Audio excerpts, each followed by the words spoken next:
Breaking, it's happening. Obama can't run from this by Frank Lee for freedomdaily.com.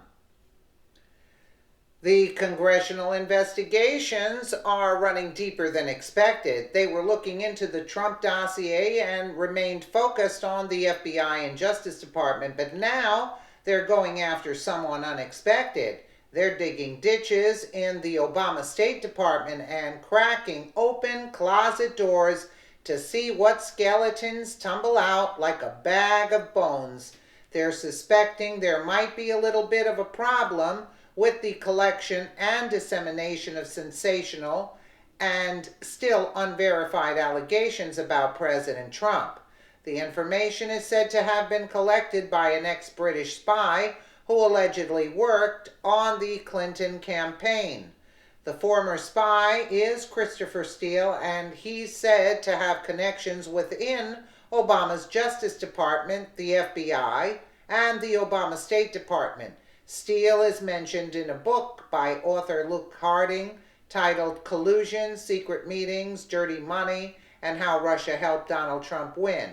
Apparently the book is a far reach, but that's what Steele wanted his book to be about, and that's how he published it. It's like anyone can publish a book now. Washington Examiner reported this excerpt from Harding's book. The soccer episode burnished Steele's reputation inside the U.S. intelligence community and the FBI. Here was a well-connected Brit who understood Russian espionage and its subterranean tricks. Steele was regarded as credible between 2014 and 2016. Steele authored more than 100 reports on Russia and Ukraine.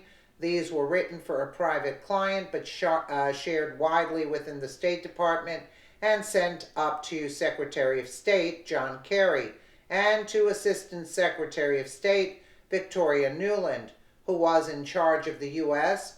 response to the Ukraine crisis. Many of Steele's secret sources were the same sources who would supply information on Trump.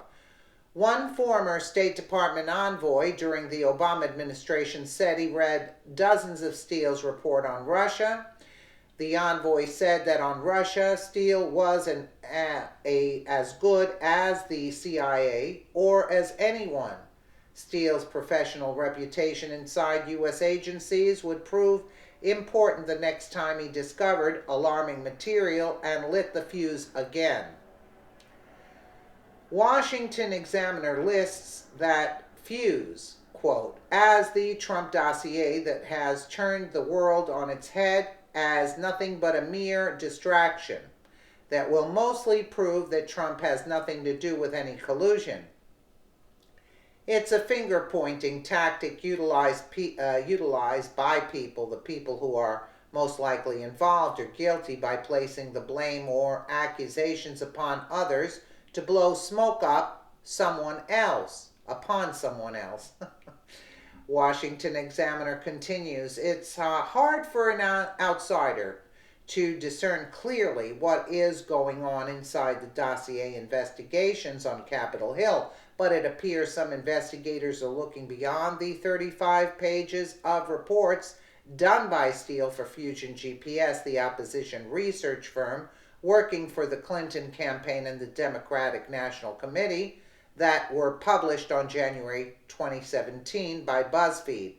They're looking into whether Steele did other reports about Trump, perhaps similar, but not identical to what was in the dossier published by BuzzFeed.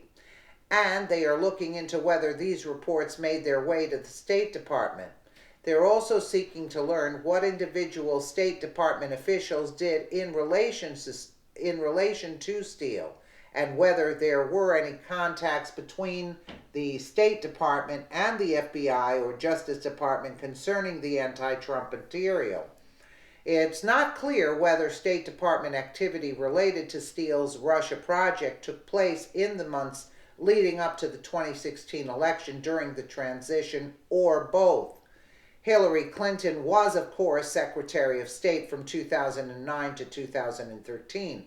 People who know Steele have described him as deeply concerned by what he discovered, or perhaps thought he discovered, about Trump. The recently released testimony of Fusion GPS founder Glenn Simpson suggests that Steele was motivated to act in large part by Trump's alleged sexual escapades in a Moscow hotel room, alleged activities that were described in the first installment of the published dossier. Any escapades that involve Trump in a Moscow hotel room sounds more like something Bill Clinton would possibly participate in. It's hard to imagine that Trump would be called out for things like this now, but nothing else the rest of his life and career, like nothing else came up in his life or career previous to this. Trump has had a reasonably clean reputation. It seems as though people are throwing numerous accusations and allegations at Trump. They're hoping something will stick, but so far nothing has brought him down. There can only be so many false accusations before people become tired of hearing about it.